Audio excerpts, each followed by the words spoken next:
There may be some more folks coming in, but good afternoon and welcome to the United Church of Los Alamos.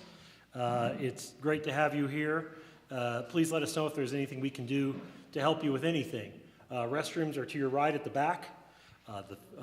Everybody's invited after this talk to join us in what we know as the fellowship hall to your left back here for some refreshments. I hope you were able to see them when you came through. It'll be after the talk. Thank you to Georgia and Jerry Strickfadden for sponsoring this event and all the work you've done for it. This is wonderful. And to Mylan Gadd, who is in our sound room, been working with sound and video, so thank you, Mylan, for being here. And what a privilege it is to have Beverly Gaines with us from Albuquerque. Beverly is the Deputy Director of the State of New Mexico Martin Luther King Jr. Commission. So thank you for being here. And she has a booth out in our fellowship hall as well with it looks like some goodies there. So all the best. In honor of this month of February, recognized and celebrated as Black History Month, it is a privilege to have Jim Hall here with us, who many of you know of or know personally. Jim and his wife Janet moved to Los Alamos in 1976. They both worked and were active volunteers here in the county. And I never know what to call it anymore. It's Los Alamos and White Rock, but the county. I want to make sure I don't take Jim's notes with me. And where Jim worked at the National Laboratory, including 11 years as a division leader, and if I'm not mistaken, at the time, the youngest division leader. Jim's service to the community is too long of a list to list out with the time that I've had, but it has included serving on the school board for 12 years, the Los Alamos Commerce and Development Corporation for 11 years, and most recently the Racial Justice Advisory Council. Jim was also on the county council. He served in the governor's cabinet as secretary of the state's IT department, and in 2011 was appointed by the governor to be the state representative of New Mexico's 43rd district. Jim and Janet joined this church in the 80s. I meant to look up the exact day, but we'll do that another time. They have both been active and supportive members throughout the decades. I met Jim when he was the chair of the pastor search committee that brought me here, so don't hold that against him. And they are good friends with many in this congregation, in this community. You can read about some of Jim's family heritage here in New Mexico in the program that you have. Both he, and if you don't have one, raise your hand, I'll bring you one, but we have them at the back. Both he and Janet are committed to and have worked for equal rights. They adopted two interracial boys as infants and raised all of their children in a wonderful family. Jim's participation in the civil rights movement while at McAllister College in St. Paul has actually brought us here today as we listen to Jim share some of his experiences in one of the most impactful civil rights marches in this country's history. As Jim has pointed out, this was one event in a much larger body of work and ministry by the Reverend Dr. Martin Luther King Jr. and other leaders. While we will benefit from hearing about some of Jim's firsthand experiences, his focus will be on the commitment, work, and sacrifice of Dr. King. In lieu of a prayer, Jim asked me to read these words, or should I say he let me read these words from Martin Luther King's final speech given April 3rd, 1968, titled, "I've Been to the Mountaintop." It was given the night before he was murdered. Here is some of what Dr. King spoke. "We've got some difficult days ahead, but it doesn't matter with me now because I've been to the mountaintop. I just want to do God's will, and God's allowed me to go up to the mountain, and I've looked over, and I've seen the promised land. I may not get there with you, but I want you to know tonight that we as a people will get to the promised land, and I'm happy tonight. I'm not worried about anything. I'm not fearing any man. Mine eyes have seen the glory of the coming of the Lord." Thank you, Jim, for making this trip up here to Los Alamos and to this mesa top and speaking to us this day. Please join me in welcoming Jim Hall.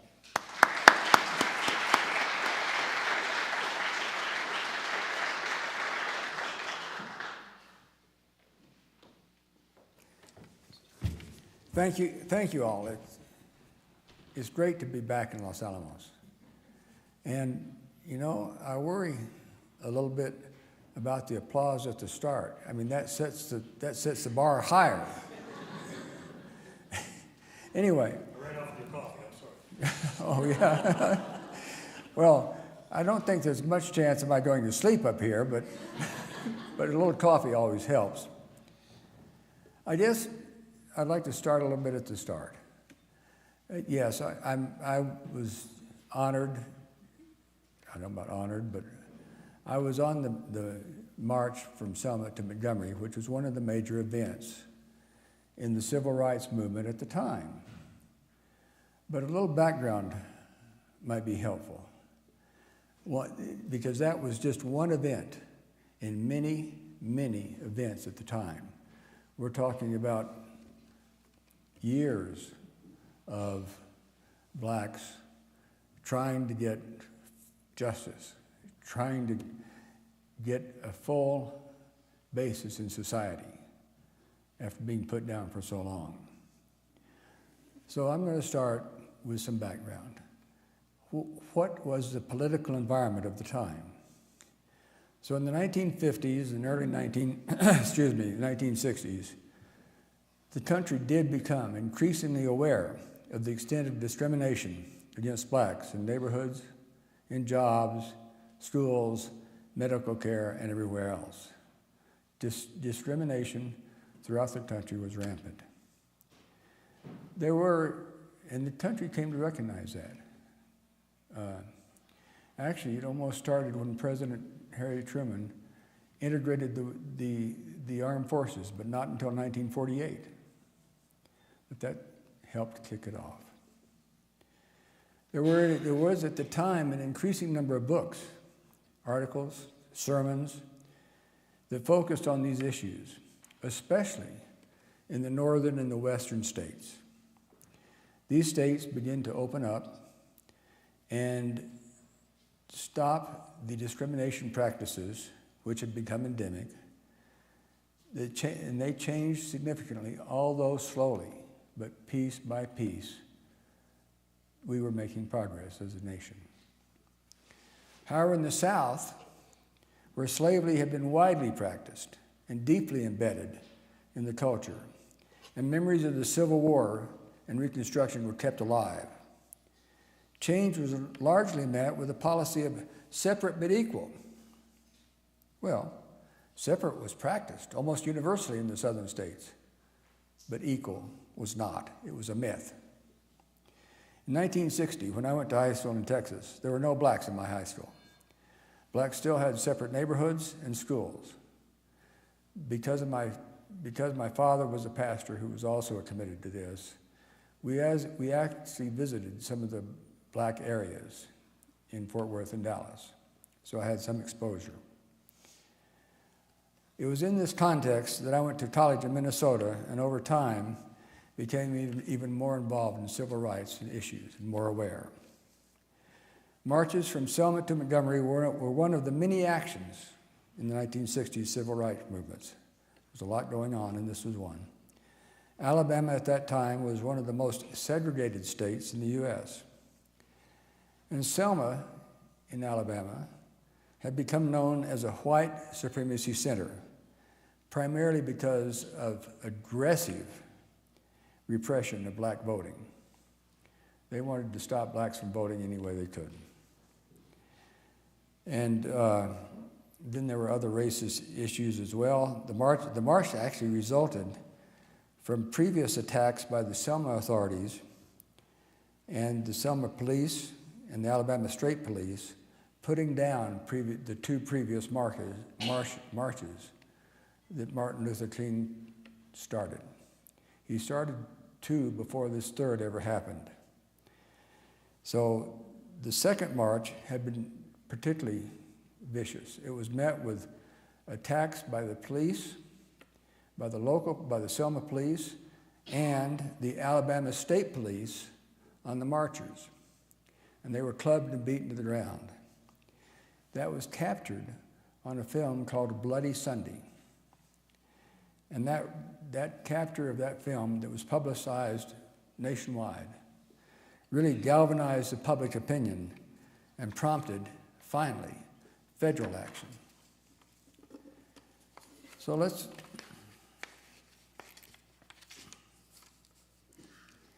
Now, and I'll get to the federal action in a bit. Martin Luther King, at the time, he was the leading civil rights leader, generally accepted to be the leading civil rights leader in the nation. And he decided again, after Bloody Sunday, to lead a march from Selma to Montgomery and organized a third march. This time, the past violence and the refusal of the Alabama authorities to even permit a march prompted the federal court to permit the march. Said, we're the feds, we're permitting the march.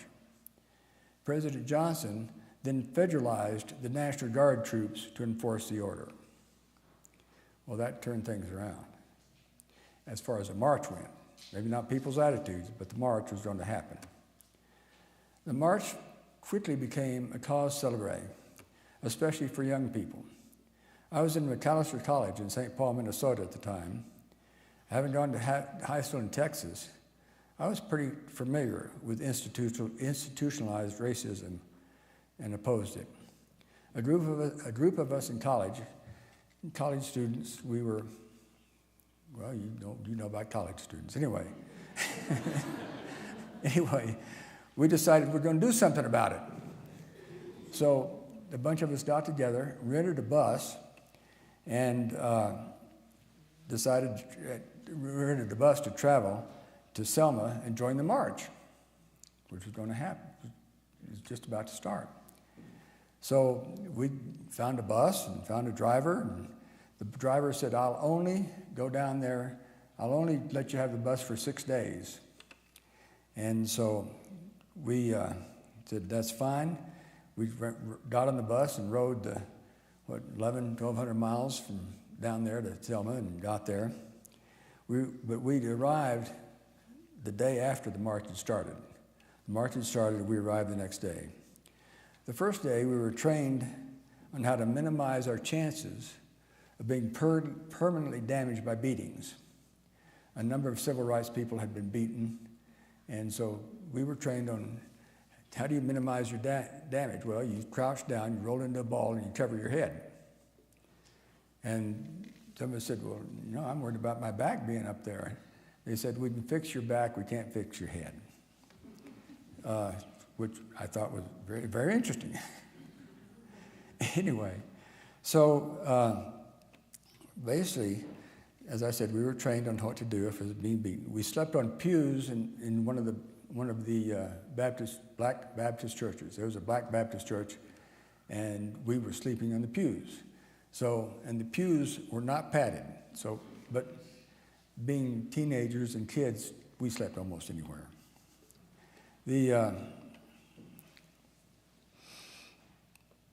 So then during the days we worked with the support groups to try and, there's all this food preparation going on, we worked with them, and we started to join the marchers. So the National Guard troops lined the route. At that point, National Guard was there. They lined the route and kept the local people and the marchers separated.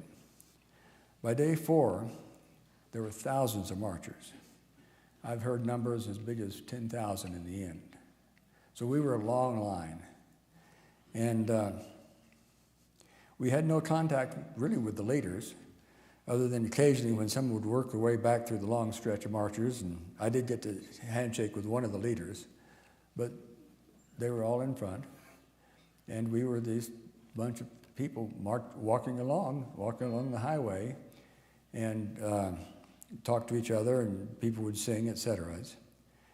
The locals, of course, felt like they were being invaded. Well, they were, because the march route was lined with the National Guard troops. You didn't have too much contact with the local people. Although I stopped occasionally to chat with locals on the side of the road. And one thing that sticks in my mind, I was talking to a gentleman on the side of the road who said, "Boy, what is someone who talks like you doing marching with these people?" I still had a Texas accent, and it showed. I finally said, "Well, I just thought it was a Christian thing to do." And he didn't have much to answer about that. So the march continued, And actually, if you go back, it built over the time. To finally, on the 4th day of the march, they were estimating we had 10,000 people walking. So we were a long line. And, you talk to people and they'd sing songs. It was going pretty well. But then after returning to the church, after marching on day 4, we were marching from Selma to Montgomery. And so day 5, they were going to go march. They were going to end up in Montgomery. And they had there was a Catholic hospital there, large grounds, and that's where things were going to be set on that day before they actually went into Montgomery, into the capital, before they actually marched in there. So after returning to the church after marching day 4, a man came up and asked us if anyone knew anything about construction. Well, I had, in my youth, I had been a member of the Hod Carriers and Laborers Union. So I knew a little bit, so I raised my hand, and 4 other guys raised their hands, and turned out we'd volunteered. This is how this goes. They asked, you want to volunteer? And we said yes, and they said, okay, and this is what you volunteered for. Turned out that we'd volunteered to build a platform just outside of Montgomery on the Catholic Hospital grounds, where the marches would end up after this final day's march, the day before they actually marched into Montgomery. And so we were drafted to build a platform. So we got in the back of this black undertaker's box truck. He had a box truck and black undertaker, and we got in the back of the truck and took off for Montgomery. Well, by that time, from Selma. From that time, it was dark. And so, of course, the back of the truck was left open. I mean, you weren't going to close it down. So we just stood or sat while we rolled on through the black night. A car started trailing us with his brights on. And given that there had been several shootings from cars, we in the back of that truck were a little concerned. So we moved as far as forward in the truck as we could get. But luckily, not long after he pulled up behind us with his brights on, a state police car pulled in behind. And that state police car pulled in, and that guy left. Anyway, the state police car stayed with us until we arrived on the grounds of the Catholic Hospital in Montgomery about 9 or 10 p.m., and then he left. We went to work building the platform in a slight, cold drizzle. The platform from which he spoke was built from coffins as a base. So the coffins we took that's what they had, the coffins. Took the coffins out and made this sort of foundation and then nailed the plywood on top. And as we were finishing up about 1 a.m., another state policeman came by and strongly recommended that we not try to return to Selma that night. He was basically, boys, I think it'd be a good idea if you stayed here, which we did. So the truck owners slept in the back of the truck, and we slept in the coffins. Turns out most were padded. Why people do padded coffins are not entirely clear to me. But anyway, most were padded, and so it was relatively comfortable. I mean, although it was not really warm, but we slept. In the morning, when it turned out it was okay for us to go back to Selma, we got back by the way, we finished all that, put the coffins down, nailed on the plywood, it was all set to go. So we returned to Selma in the truck. By that time, 5 of our 6 days of having that bus were over. And I called my dad. I got him on the phone and, payphone and so on. I called my dad in New Mexico, and I said, hey, we're supposed to go back, but I'd like to stay here. And he said, are you crazy? You're going to stay there? And then how do you plan to get back from Montgomery, Alabama to Minnesota all by yourself? Okay? And especially having participated in this march, you probably better go back. So I did. So I returned returned, got on the bus. We returned to McAllister College after a 20-hour drive. But the history is that thousands more people joined that group on the final day. As I said, they were talking about 10,000 people on that final day of marching. And the march ended on the hospital grounds. And our makeshift stage was useful. Martin Luther King spoke from it. And then they had the entertainers of the day, and most of the gray-haired people in this room will probably remember some of these people. Harry Belafonte, Tony Bennett, Frankie Lane, Peter, Paul and Mary, Sammy Davis, Joan Baez, and they performed off that. So it was a real celebration. Martin Luther King spoke. Then the next day,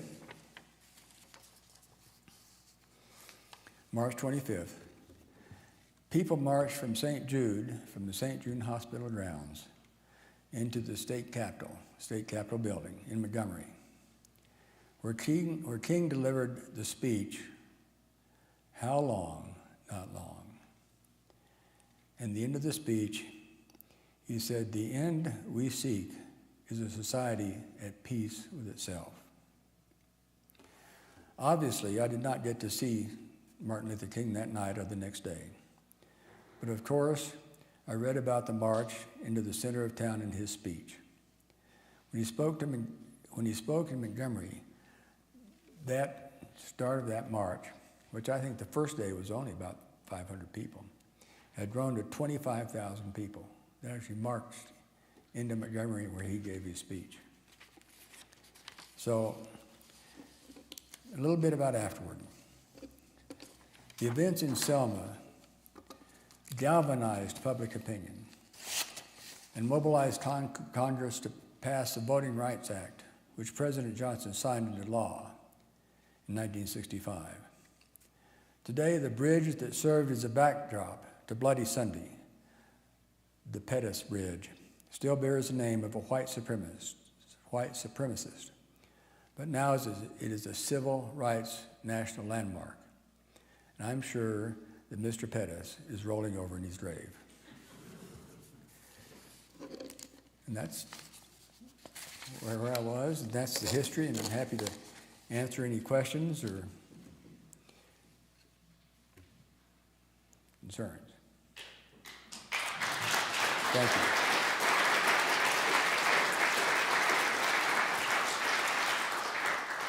You know, I consider this a great honor, and I really appreciate it. I do have a comment for all of us, and something you said at the beginning, and as you talked about the march, and as you, I'm Jody Benson, by the way, and as you talked about the march, moving together, gathering more people, I think the most important thing you said to me was the opening, that it all started with small marches. And right now, I think we're all facing a time when the little marches can begin, and we can end at this time, in this national crisis, in this world crisis, and we can all end working towards the peace that was found once, and we might be able to find it again. So I'm really inspired by what you say, because I gotta admit, I was a little, I am currently a little frazzled. I'm currently a little frazzled about what can be done and what the individual can do, and you showed us what the individual can do, so thank you. I don't know.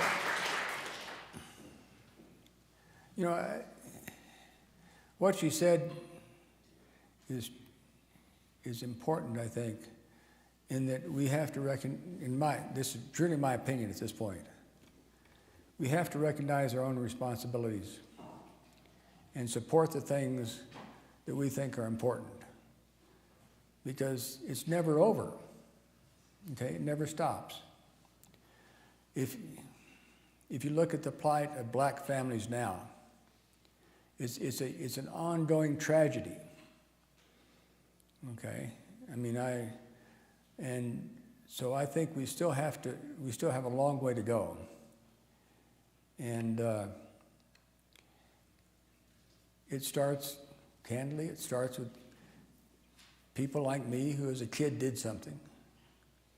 It starts with our individual, what can we do as individuals? We don't have to make a big splash, but there are things we can do. And looking at see who's really supporting the right things in your community matters. So each of us need to think about what we want for our nation, and we can do something. So thank you. Jim? Yes. Jim, I have a question. Sure. I'm over here in Georgia. Okay. Oh, there we are. Hello, Georgia. I was just curious about, at McAllister, were there any black students who were part of your group on the bus? McAllister was pure white. Yeah, I mean, it was Minnesota after all, but you know, still. No, but McAllister at that time was, like many colleges, was a white institution. Blacks went to black institutions and white went to white institutions. You know, actually, let me back up a little bit. One of the things that when you've been involved in this as long as I have, you realize how much actual change has taken place. There used to be black neighborhoods and white neighborhoods, and never the twain should meet. And that's changed. So I don't want to say it's hopeless. I'd say that tremendous progress is being made. But what was it Martin Luther King said? We still have a long way to go.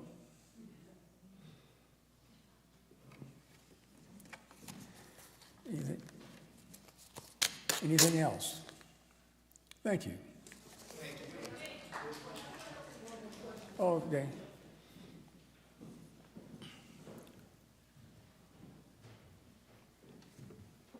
Hi, I'm Mary Beth Stevens, and I wanted to let you all know that next Saturday in this church at 4 o'clock, Coro de Camera is singing a concert that the director picked out the music for because we're a grant-funded organization 3 years ago, and it feels like it was chosen for now.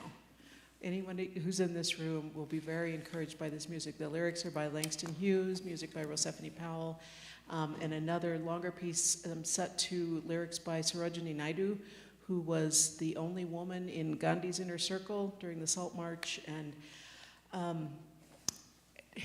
you'll be among people that think like you and need the reassurance that you do, Jody.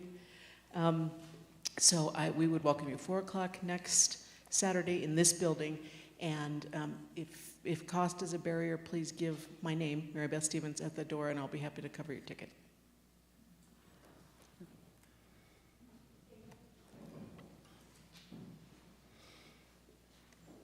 Me again, this is Jody Benson. I do want to say something.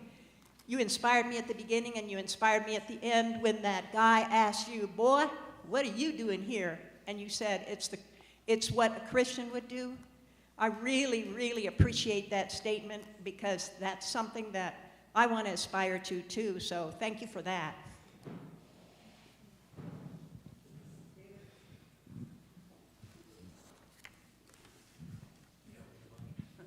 I want to invite you all to take a look at our small collection of books that we've set out for Black History Month in the Fellowship Hall.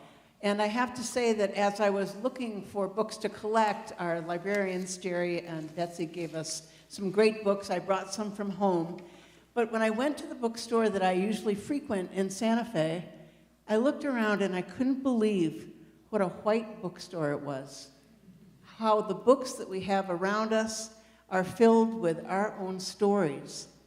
And I want to encourage you all to stretch and to open your wings and to fly into other literature, other myths, other biographies, other poetry of people of color, because it's not until we hear from the community itself that we're able to empathize and understand. So if you need ideas for books to look into that would enlighten you, I'm happy to give you some ideas in the fellowship hall. But do read the books you wouldn't ordinarily read. It's going to be an eye-opener. Thank you.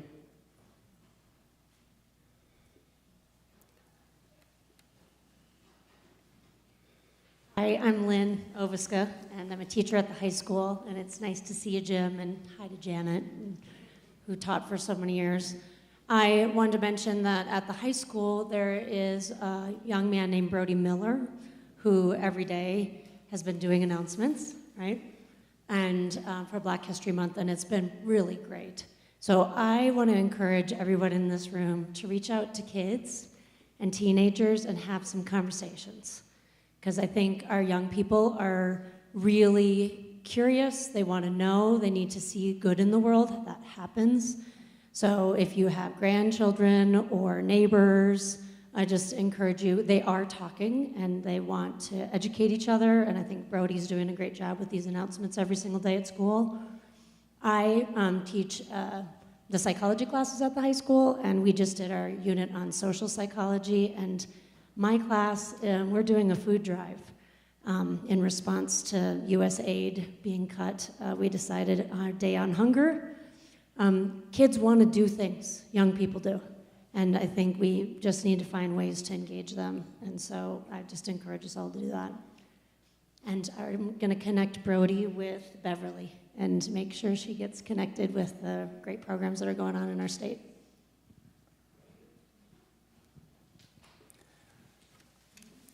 Okay, if there's other questions, good. Then I have one final point I want to make. Thank you. Beverly Gaines, Acting Director for the Martin Luther King Commission. One of the questions that comes up quite often is our youth. And so my question, Mr. Hall, is what message would you give to young people today as it pertains to not only marching but advocating? Because, of course, when you talk about the marches, a lot of those marches for those who were marching was nonviolent. Of course, with our youth today, that's all they see is violence. And so part of my job is to continue that work around nonviolence. And so I would just like to know, what would your message be to them? Simply because we do a youth leadership conference every year. We normally have about 125, 150 kids that come from across the state. And these are the messages that we want to make sure that we are telling them in their workshop classes and the different things that we do. Thank you.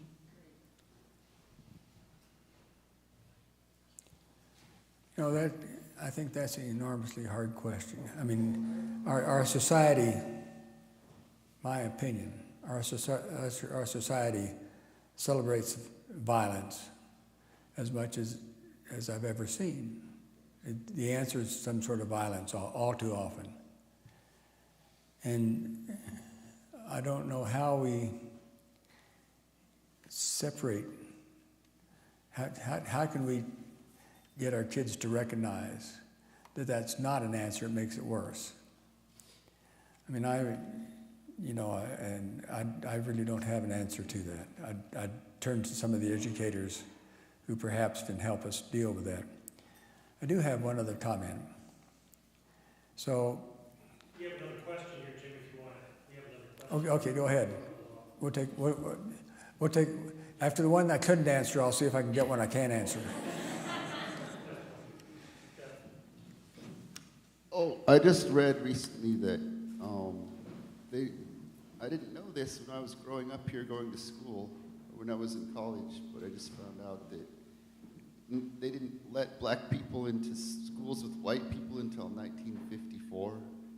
So that's one way I thought that people would start to become equal, but I've never really been in a school with black people, so I don't know.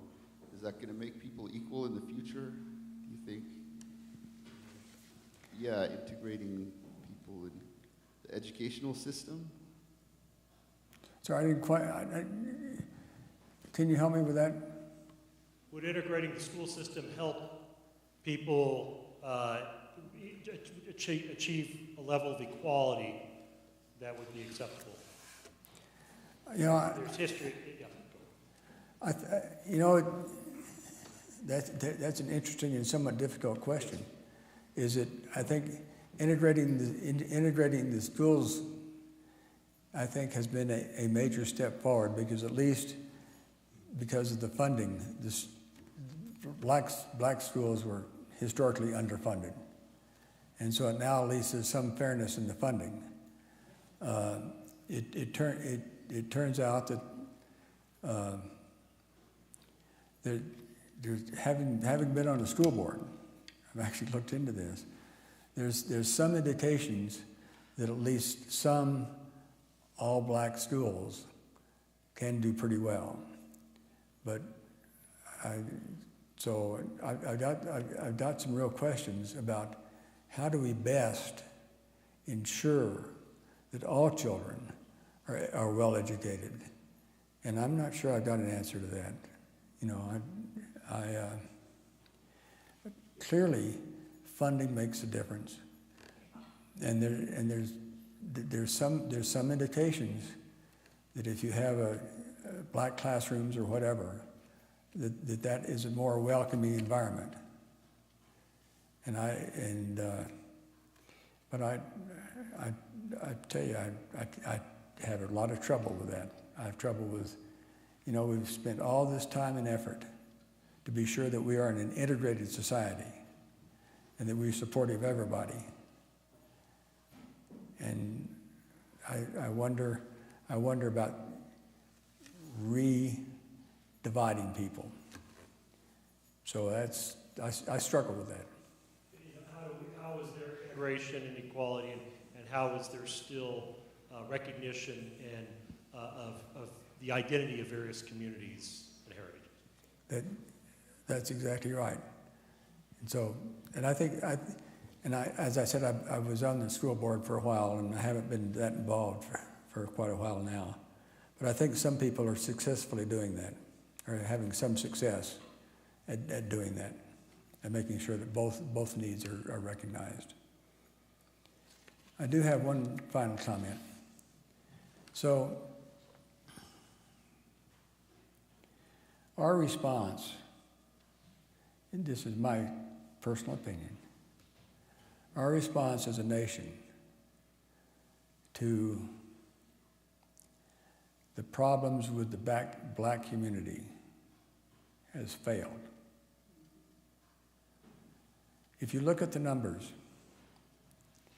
when I was marching with Martin Luther King, or before that march, 25% of African American children were being raised in single-family households.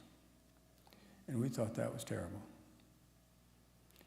The current number is 75%. In my opinion, that's a national disgrace. Thank you.